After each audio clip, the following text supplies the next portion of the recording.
Hi everyone, I'm Maddie with Temple of Geek here at the second Anime Riverside, and today I'm talking to voice actor David Matranga. How are you today? I'm doing well. Hello. Hello, I'm so glad that you're here. So when it comes to general voice acting, what has changed for you as far as the very first time you auditioned for an anime versus your more recent auditions? Well, for one thing, I've been doing anime for a little while now. For one thing, all my auditions now are from my home studio. It used to be that you would go in to audition live in front of a director, and they would give you adjustments there on the spot. You know, you'd do a read, and they would say, how about we do it like this now, or whatever. So that's definitely a main technical difference. Now I get emailed the sides, and I audition from home. I do some basic edits, and then I email them back in. So that's I guess the biggest difference.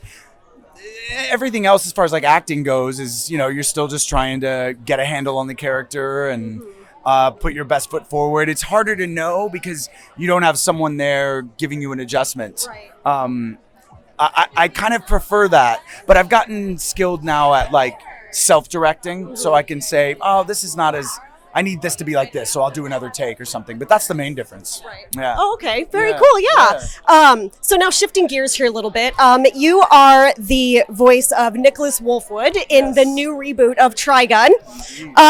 Were you familiar with the original Trigun, either the manga or the anime before? So I was familiar with it. I had seen some of the manga. I had seen clips and things of the original classic anime. And I knew what it was from, you know, what it meant to anime and you know, the following that it had. But I had not, as far as I hadn't read the manga, I hadn't watched all of the anime. And I'm kind of glad now about that. So I didn't go back and now I've seen it, but I didn't go back and do that until after I had recorded. Mainly because I knew they were different, retellings, and I didn't want. I wanted to make sure it was an original take. So yeah, and then going back and rewatching it was just a blast to see the differences. You know. Yeah. That's very cool. Yeah. So it wasn't like a shot-for-shot remake. You wanted to bring a new Wolfwood to life. Well, I knew that, like, you know, in the Japanese voice cast that they had like recast everyone, and so I thought that was an interesting choice. I wasn't sure why, you know, and I still don't know, and it's, you know, I probably won't ever know. But so yeah, I took that as kind of okay. If that's what they're doing, then let me just go with this as if it's an original thing. And, you know, I have such respect for the fans, the fandom of different shows. And so I felt a lot of responsibility, especially to the fandom of Trigun and people who love Wolfwood. It can be, there was pressure there. I felt a lot of responsibility to make sure that it was authentic and true to the character voice and all of that. So I was glad that it kind of happened the way that it did. Yeah, absolutely. And so how did it feel for you personally getting cast as a character who is such a classic? I mean, it was exciting. I can't lie. I'm a huge fan of the show now. I mean, I went back and watched all of Stampede and so yeah, being a part of it was like a gift. I was stoked, not only because of what it means to the anime community and to the fandom, but also as an actor, the character is so fascinating. He's just like wicked cool without even trying, which is cool to, like, you know, and I say this sometimes on panels and stuff, but, you know, when I go into a booth to do a character, for that hour or 2 hours or 4 hours or whatever it is, I feel like I'm that character. So I always looked forward to going in and recording him because, I don't know, he was just like... He's cooler than I could ever imagine to be. Like, I feel like I tried to be that cool at one point, but yeah, he just is. So yeah, it's a blast. I'm so excited about it. That's very cool. Now, do you prefer to stay spoiler free? So like with Attack on Titan and My Hero Academia, the manga is ongoing. Sure. Do you prefer to stay spoiler free, or do you, inevitably just kind of accept the spoilers or read the manga? So I don't read it. So I come from all my training and my first professional acting stuff was in the theater, right? Or on camera, where I'm reading the whole play. So I know the ending, I know all the twists, but yet I'm still called upon as an actor to play that first moment like I don't know what's going on, right? So that's always been the way I've approached acting, because it's how my training is. So I like spoilers. I don't like to go and read the manga because I don't want to get too attached to that panel and how it was amazing and what they said specifically, because I know enough now to know that will change. Even if it's, very religiously staying with the manga, it's still going to change a little bit. So I don't want to get too attached. So, but I love spoilers. So when anyone comes up and talks to me about, I just finished the latest volume of My Hero, I'm like, tell me everything. Because I love to know, like, this is what's coming up. Right. I don't know how it's going to happen, but I love to know that's going to happen. Yeah. So that's kind of my stance on it. Yeah. Yeah, and Some people don't like to watch or don't want to know anything. Yeah.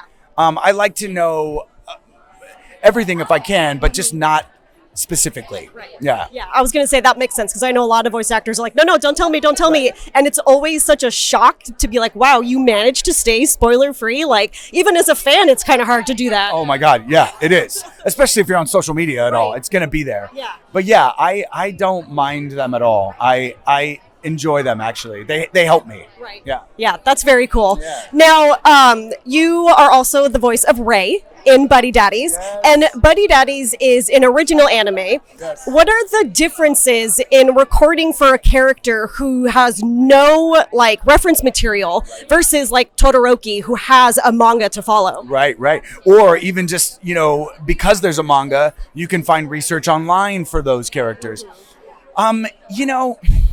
So again, I go back to my foundation, my background. I just did a world premiere of a play called American by Chisa Hutchison at the Alley Theater in Houston. And so when I'm doing that, it's a world premiere. No one's ever performed the role. It's never been produced fully. It's kind of the same thing. There's no research material except a conversation with the writer, a conversation with the director. So I'm used to kind of working that way. So with this, Sean Gann is the director of Buddy Daddies, and he did an amazing job.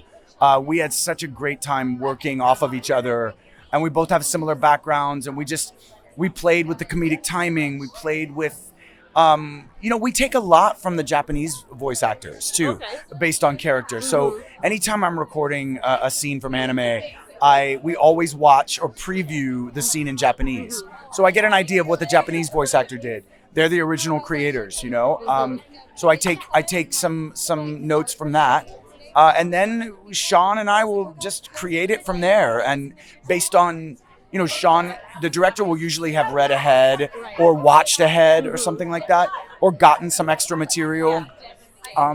So they have more information. But yeah, it's definitely different because you can't do your own research, but it makes it that much more alive in the session because you're really working it out right then and there. Yeah. That's very cool. Yeah. Now, do you see yourself, do you relate to any of the characters that you have voiced?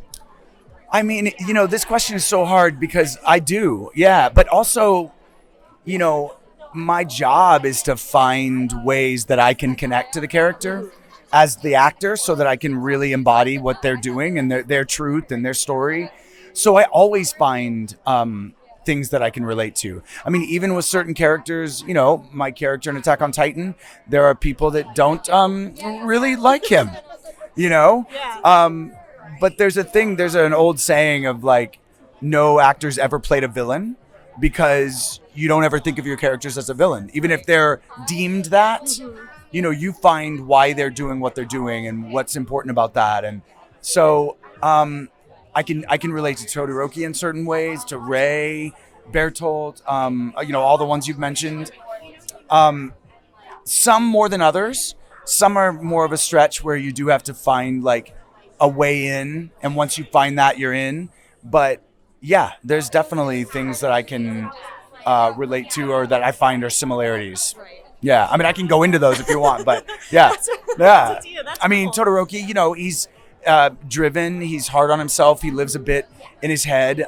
He can be kind of too hard on himself. I can relate to that. Yeah. You know, I'm that way with my work and, you know, other personal things as well. So yeah, things like that. When you find those things that you relate to, then you're able to really lock in with the character. Very cool. My final question is, do you have a dream role? If you could be cast in anything, what would you want that to be? Anything, so it would have to be something that already exists, right? Or if you could, I've always wanted to play like a shonen lead, like a bona fide lead character in a shonen. Like, I don't know what that would look like for my voice and whatever, but I would love that. It's not a specific thing. I've also always wanted to be like a significant role in Dragon Ball, just because I, you know, grew up with that, and like that would be awesome. But yeah, you know, the things that excite me the most are the unknowns of, like, I don't know what roles are out there for me. I hope there's something really exciting that I didn't expect. Yeah, so it's mostly about types of stuff. Like, I would love to do that. I've never really done that. A kind of a big shonen lead, that'd be cool. And yeah, but most of it's like I fell in love with Buddy Daddy, like Rei. You know, I didn't know that was gonna be what that was, or what that is. So yeah, it's mostly the unknown of, like, I wonder what's out there. Yeah. Absolutely. Yeah. I love that answer. Yeah. Thank you so much for taking the time to talk with us. And I hope you have a great rest of your day. Thank you so much. It's been awesome talking to you guys. Thank you. Yeah.